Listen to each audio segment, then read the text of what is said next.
Hello, Year 1 students. Welcome back to remote learning for TTC through radio lessons. My name is Teacher Emma. I am going to be taking you through, again, another lesson in the foundations of education. And specifically, we are going to be looking at types of teaching learning resources. To support continued learning, Rwanda Education Board is partnering with UNICEF and other partners to support remote learning for all levels of education. In this lesson, we shall be learning about making and using teaching learning resources in accordance with UNIT7 from the Year 1 syllabus. We will learn about different types of resources or teaching learning aids and why are they important, and how to select appropriate resources for the activities that you plan as a teacher. This will help you to be prepared to start making and gathering your own materials for when you start teaching practice.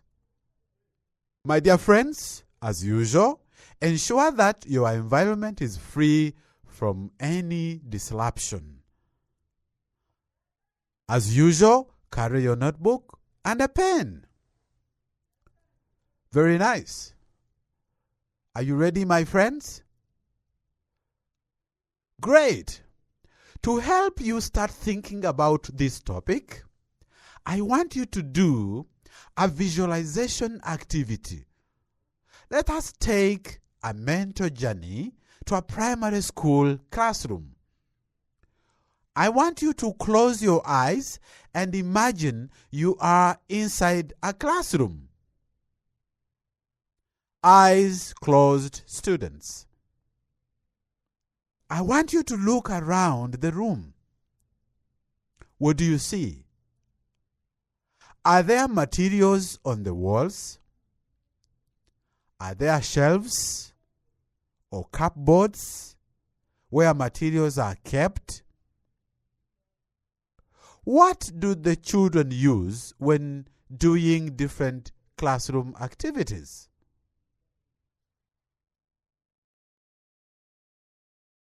Great.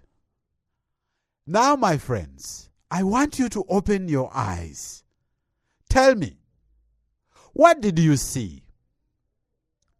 Did you notice some of the things like maps, content charts, students' work, storybooks or textbooks, writing and drawing materials like pens, notebooks, colored pencils, rulers, etc.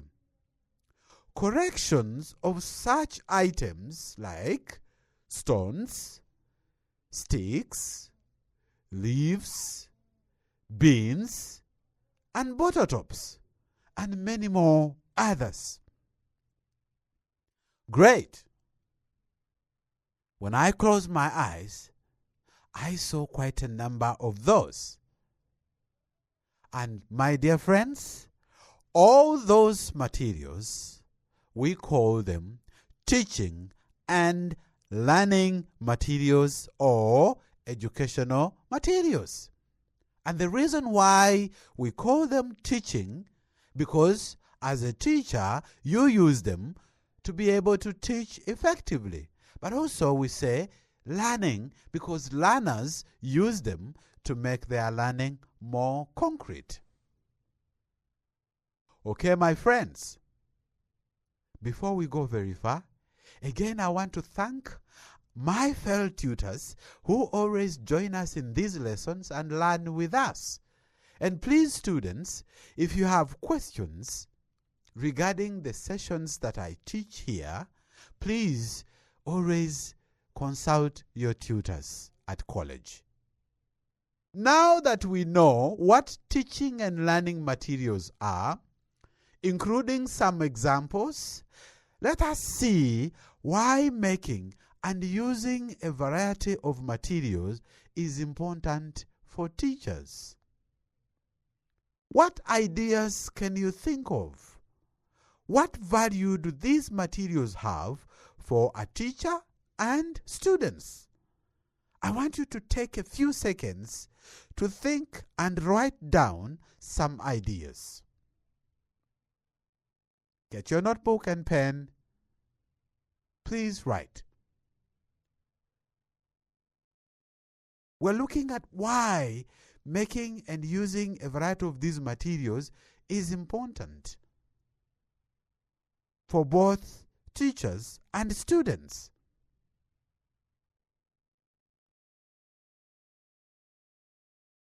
Very good.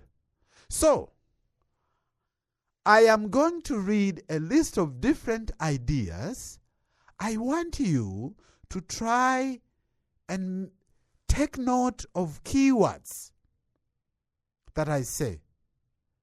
Before we go very far, I want you to write down this.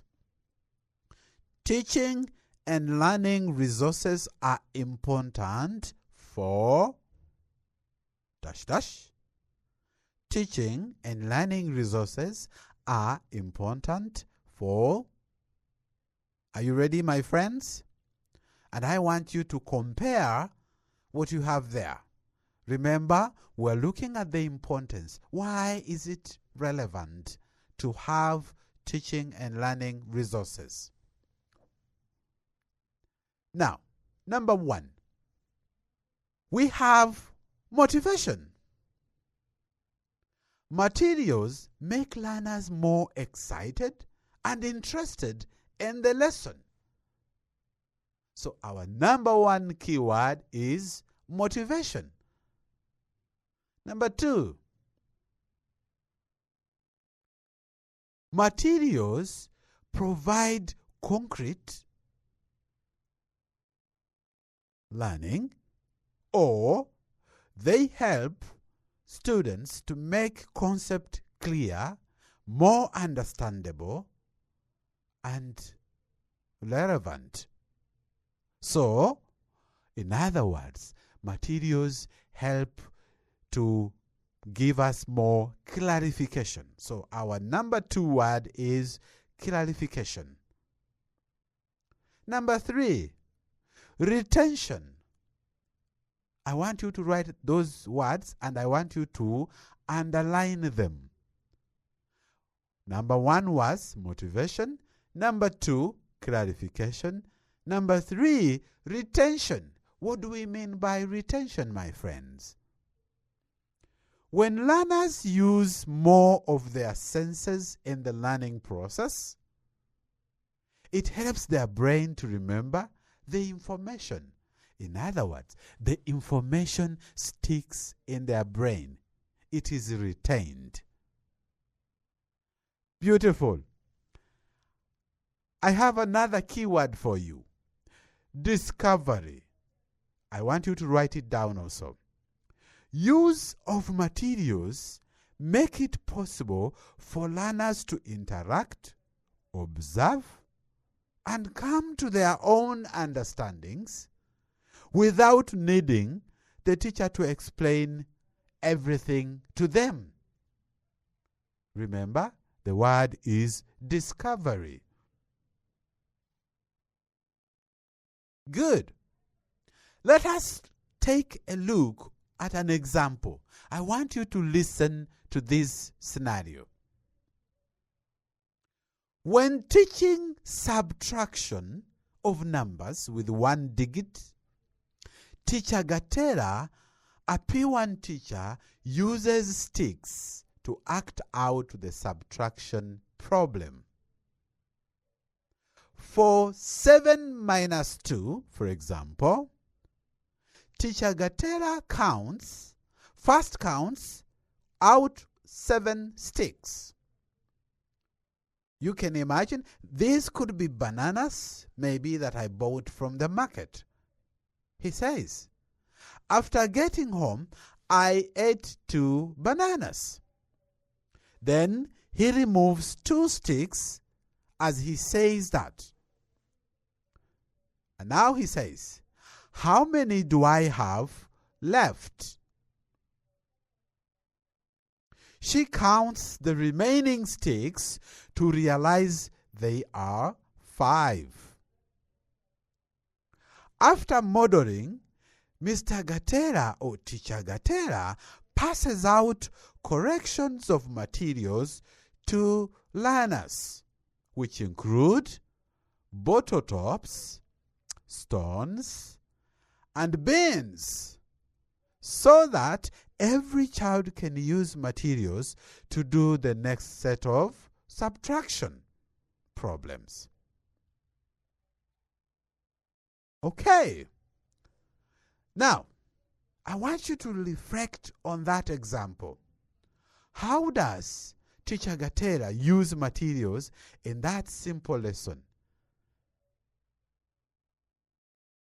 How? I'm repeating. How does Teacher Gatera's use of materials in that simple lesson help him and the learners?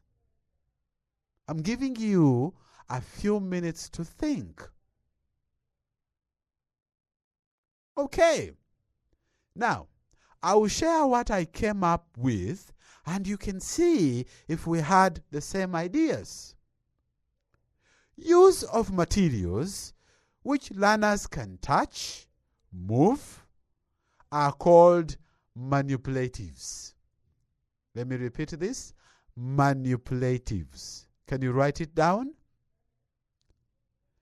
This is very important because it helps learners understand the concept of subtraction in a more concrete way. This is especially critical for young learners in primary 1. When they see, hear, and feel the concept in action, it makes a lot of more sense.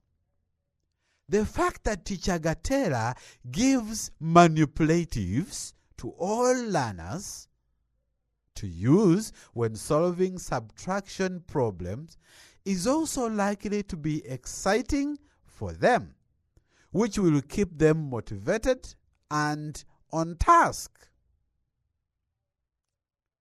Now that we know the value of using teaching and learning materials, my dear friends, let us look at different categories of materials that teachers can use. Being aware of these categories, it can help teachers making decisions about the best materials to use for a given learning task. Why am I emphasizing materials? My dear students and teachers to be tomorrow, teaching learning materials, having a variety of them, it is one of what makes you to be one of the good teachers. Because remember, we have said, when learners see, when learners touch, when learners feel, then learning becomes more sensible to them. One way to classify teaching and learning materials is by their nature. What do we mean here? By this, we are referring to whether the objects are real or a representation of the original object. So when classifying in this way, there are two main categories. We have the concrete or the real objects and the semi-concrete or pictures. Consider this example that I'm going to read. Mukamana is a teacher of mathematics in primary 1. When teaching counting, she brings small stones, sticks, and pieces of chalk. Pupils use those materials when counting. She also brings a manila paper on which she draws lines, circles, and trees for pupils to count. If we consider the nature of teaching and learning materials that teacher Mukamana uses, can you tell me which ones are concrete or real ones and which ones are semi-concrete? So the real ones, yes, very good. So the small stones, sticks, and pieces of chalk that she used in the lesson are concrete or real objects. And remember, these are objects that we find within the environment. They can be collected or observed in their natural environment. The examples we have: trees in the forest, water in the river or in the pond or in the swamp, people in different work environment, samples of plants and animals, tools such as clothing, food packaging, plastic bottles, household items, and so many others. Concrete materials are most important teaching and learning materials because they allow the maximum understanding as learners are in front of the reality. So, my friends, use multiple materials, because here you will provoke learners to use a variety of their senses. So learning experiences with concrete materials are not as easily forgotten as learners have less confusion, because they connect to the real life or to the real object. Now, going back to scenario 1 and thinking about Mukamana, which materials were semi-concrete? Very good. You remember? She had drawn lines, there were circles, and she had also drawn trees. So these are semi-concrete, or they are a representation of the real objects. And remember, in teaching, you cannot bring an elephant in class, but you can draw a picture of an elephant. If you are near a zoo or a park, children can be taken to go and see the real animal. But because we can't bring it in class, then we have to draw. So we have so many semi-concrete materials in our class. We have maps, we have charts, we have photographs, we have drawings that we draw, and so many others. Is the difference between concrete and semi-concrete materials clear now, my dear students? Perfect. Remember, this is called classifying materials by their nature. But there are other ways to classify materials. One other way is by the primary sense. Do you remember the main 5 senses? Can you name them? Good. So hearing, seeing, touching, tasting, and smelling. These ones you know. We know that different individuals learn better with different senses. And all people learn better when multiple senses are used at the same time. This is why it is very important, my friends, for teachers to select and use materials that activate different senses. Most of the time, testing won't be possible, except when teaching units about food.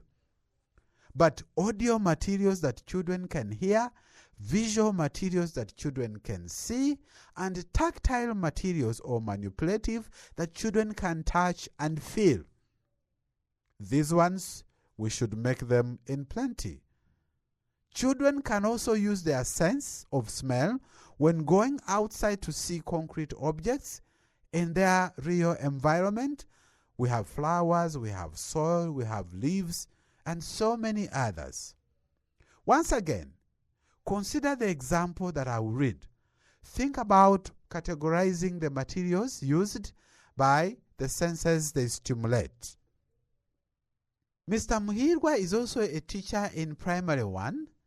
He teaches English. When he was teaching the parts of the body, he brought different materials. He showed a drawing of a person on a flip chart, and pupils pointed to and named the parts of the body: heads, shoulder, knees, and toe. Using a projector, he showed students a video of other children singing and dancing: head, shoulder, knees, and toe. Do you know the song? Head, shoulder, knees, and toe, knees, and toe, knees, and toe. Head, shoulder, knees, and toe. Do you know that song? Ears, nose, and mouth. Do you know that? I know you know it better than me, my friends. So when classifying the materials, Muhirwa used according to the sense which materials were visual.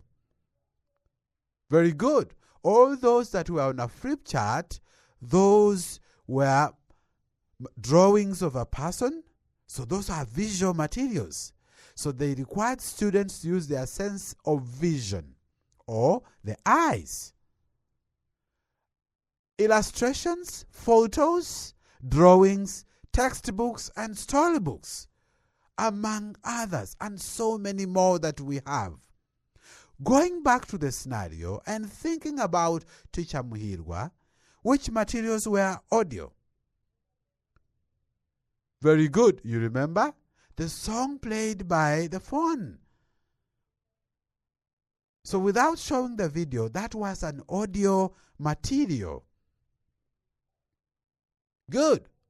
Examples of audio materials include recorded conversations, radio broadcasts like this one, the lesson now we are learning, songs. Learning. Students should hear the native speakers.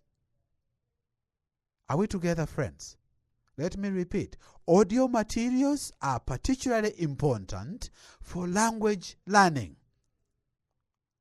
Just now, you are following the lesson on the radio. Here, the radio is used as an audio material. Going back to the scenario and thinking about Teacher Muhirwa, which materials were audiovisual materials? Yes. When Teacher Muhirwa showed the video of children singing and dancing to the song, pupils watched, they listened at the same time. It required students to use both their senses of vision and hearing. Other examples of audiovisual materials include television, films, YouTube videos, and so many others. Now, my dear friends, how would you classify the last activity Teacher Muhirwa did with his students? Having them sing and do the motions of the song, touching their own bodies. In that activity, the students' own bodies are used as tactile materials because they are touching their own body parts as they say the names. Dear friends, are we together? Very good. Okay, so now, remember, I love songs, warm-ups, energizers. Can we sing that song? Head, shoulder, knees, and toe?